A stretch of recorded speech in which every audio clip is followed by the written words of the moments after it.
When up like billows you are tempestuous. Ready? Sing.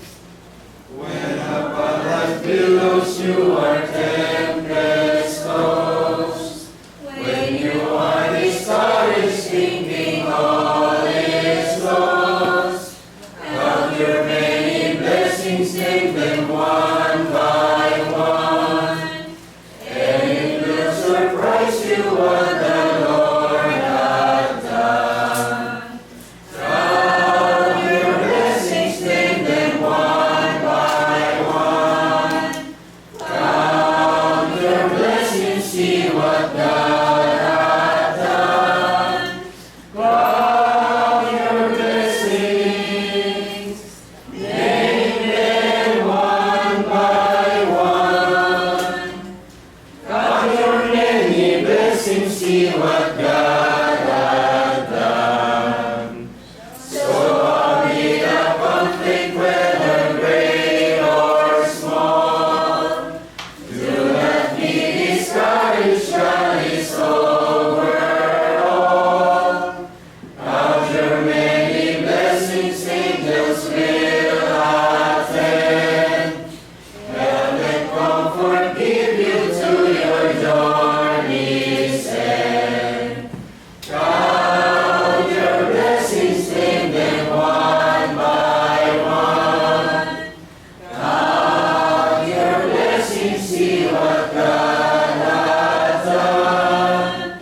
Count your blessings, name them one by one.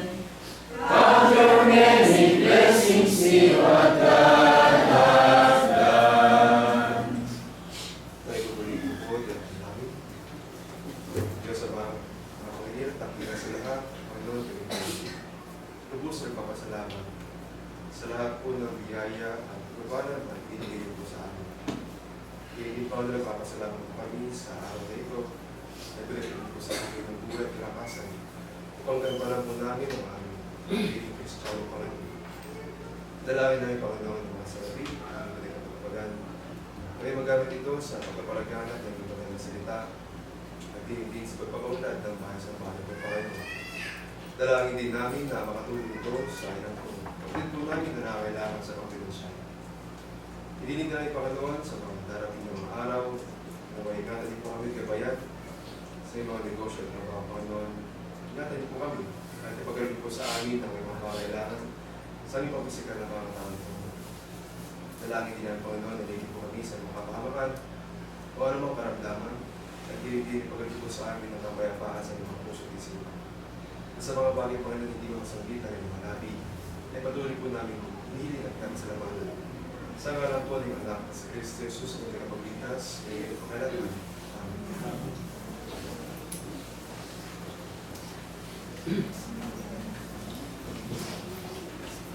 Good morning po sa lahat. Sa question and answer portion po tayo, meron po bang katanungan? Sige po. Si brother na ako. Sasagot nasa labas po. Ako ba?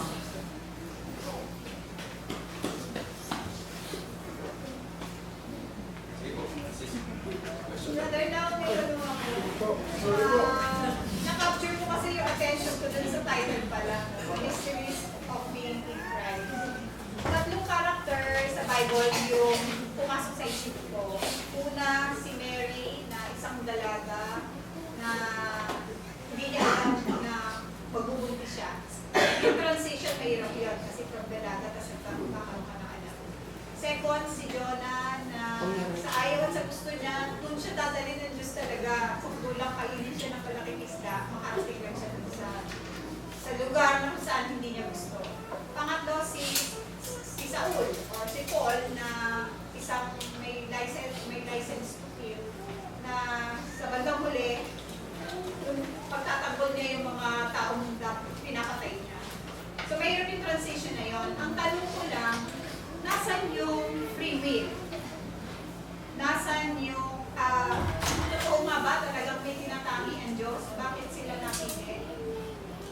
Yun yung mga tanong na pwede mo sagutin next mo, i-discuss mo yan next. Hindi mo naman dapat sagutin kaya na baka makatulog yung tanong. Salamat po. Isasama ko po yan. Magandang happy po.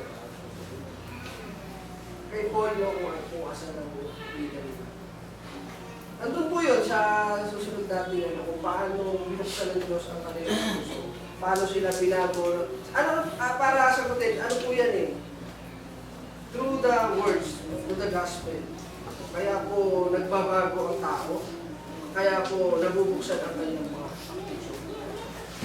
Hindi po ibig sabihin na wala pong nagtatangi ang Diyos ng tao kung sino lang ang kanyang bubuksan ng puso or tinatanggal ng Diyos ang iyong human freely. Hindi po gano'n. No? Yan po ay nangyayari sa pamamagitan po ng salita o ng gospel. At tatalakay ko po yan next Sunday. Ako po yata yung schedule. So mas bibigyan po natin ang aral. Meron pa po? Yes, sir. Mayroon po pala yung magandang sermon ni Brad kanina na tayo ay magsasalba sa mga Diyos-Diyosan.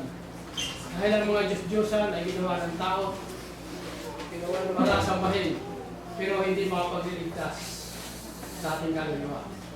Katulad po ng mga Buddha, Quran, ano ba ang Quran?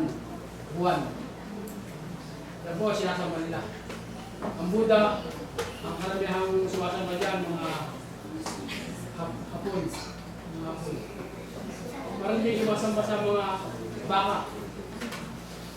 Sa daga, sa ipis. Ano bang nangyayari sa kanila? Parang hindi na makatotohanan yung mga ginagawa nila. At yun ay sinasamba nila para na Diyos. Pero ang mga imahen, ginawa ng tao yan. Hindi yan nilikha ng tao.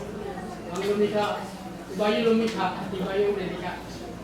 Ang nilikha ng tao. Ang lumikha ang Panginoon. Yan ang masarap. Ang Panginoon lang ang masarap.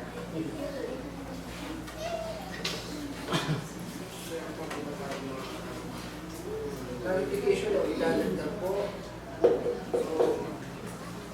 So, salamat po sa inyong pakikinig. Sana po ay nabusog namin kayo sa mga aral at salita ng Diyos. Sa aking naman po ibinahagi kanina, no? Hindi naman natin sinasabing maging mangmang naman tayo sa mga bagay ng sanlibutan. Hindi na tayo mag-aaral.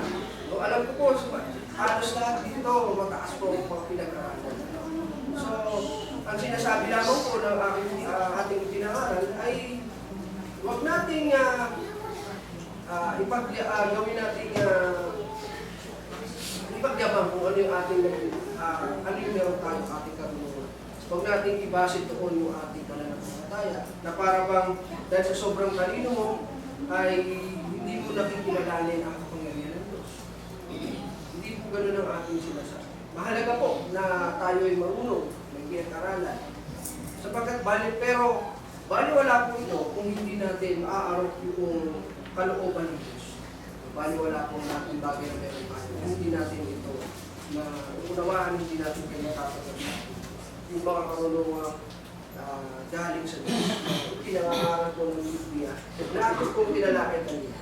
So, yun lamang po. Maraming salamat po sa inyong pakikinig at mga pagkaragdagan po. Maraming salamat sa katulungan at sagot ni Brother Nano. At sa pagbabalita ko, may po yung balita ang sa